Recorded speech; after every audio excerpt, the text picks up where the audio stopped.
आइए आगे बढ़ते हैं भगवत गीता के प्रश्नों की ओर। भगवत गीता का पहली बार अंग्रेजी में अनुवाद कब किया गया? ये पहला प्रश्न है। 1785 में पहली बार भगवत गीता का अंग्रेजी में अनुवाद किया गया। अब दूसरा प्रश्न है कि किसने किया? 1785 में पहली बार अंग्रेजी में अनुवाद हुआ, पर किसने किया? चार्ल्स विल्किंस ने सबसे पहले 1785 में भगवत गीता का अंग्रेजी में अनुवाद किया।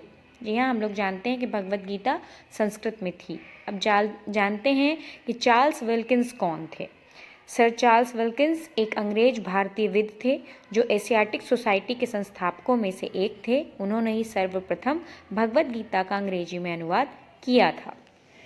अब अगला प्रश्न, महाभारत के भीष्म पर्व में गीता किस अध्याय से है? जी हाँ, 18 पर्व हैं। भीष्म पर्व में गीता है जो कि 25 से 42 अध्याय के बीच में मिलेगी। गीता हमें किसके माध्यम से मिली? अपन जानते हैं कि किसके माध्यम से मिली। गीता हमें धृतराष्ट्र और संजय के माध्यम से मिली। गीता में अर्जुन उवाच कितने बार आया है? अर्जुन ने कहा कितनी बार आया है? अर्जुन उवाच, अर्जुन बोले, अर्जुन उवाच का मतलब अर्जुन बोले 20 बार आया है। गीता में श्री भगवान उवाच कितने बार आया है? श्री भगवान बोले 27 बार आया है। अगला प्रश्न, गीता पढ़ने के बाद अन्य शास्त्र पढ़ने की आवश्यकता नहीं, ऐसा महर्षि वेदव्यास जी ने क्यों कहा?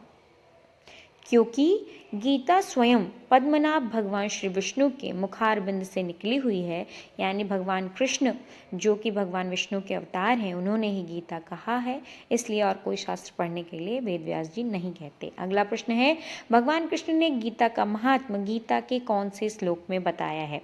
अध्याय 18 जो अंतिम अध्याय है कि 68 से 71 तक इस श्लोक में भगवान ने गीता का महात्म्य बताया है। अगला प्रश्न है, लोकमान्य तिलक ने जो गीता पर भाष्य लिखा था उसका नाम क्या है? श्री भागवत गीता रहस्य अर्थात कर्म योग शास्त्र लोकमान्य तिलक ने लिखा है। महात्मा गांधी द्वारा लिखी गई गीता टीका का नाम बताओ। महात्मा गांधी ने भी अनाशक्ति योग नाम से गीता टीका लिखी है। अगला प्रश्न, अर्जुन के धनुष का क्या नाम था? गांडीव। अर्जुन को गांडीवधारी भी कहा जाता है। उनके धनुष का नाम गांडीव था। गीता के अनुसार 3 गुण कौन से हैं? किसमें? व्यक्ति में। व्यक्ति में 3 गुण होते हैं। हर व्यक्ति में कुछ ज़्यादा होता है, कुछ कम। पहला है सतोगुण, रजोगुण, तमोगुण। सत्व, रज, तम। अगला प्रश्न, सतोगुण से संबंधित व्यक्ति कैसे होते हैं? जी हाँ, पहला गुण व्यक्ति में जो होता है सतोगुण।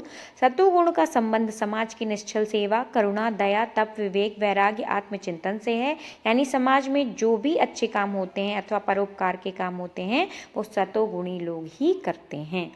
अगला प्रश्न, रजोगुण से संबंधित व्यक्ति कैसे होते हैं? रजोगुण जिनके अंदर ज़्यादा होता है, जिन व्यक्तियों के अंदर प्रधान पुरुष को ऐश्वर्य, ठाठ बाट, राजपाट की लालसा होती है, यानी लालच होता है, दिखावे को ये पसंद करते हैं। तमोगुण से संबंधित व्यक्ति कैसे होते हैं? जिनमें तमोगुण ज़्यादा होता है। तमोगुण वाला आलसी, प्रमादी होता है। द्वेष, क्रोध जैसी नकारात्मक भावनाएं उसमें कूट कूट कर भरी हुई होती हैं, यानी ये गुस्से वाला होता है। सतोगुण फल क्या होता है? सतोगुण का फल क्या होता है? जिनके अंदर सतोगुण जिन मनुष्यों में होता है उनको क्या प्राप्त होता है?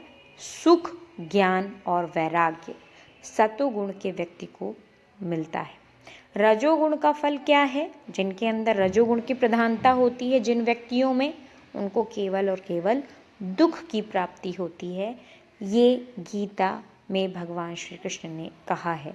तमोगुण जो सबसे बुरा गुण है, जिनके अंदर जो अपराध करवाता है, उससे क्या मिलता है?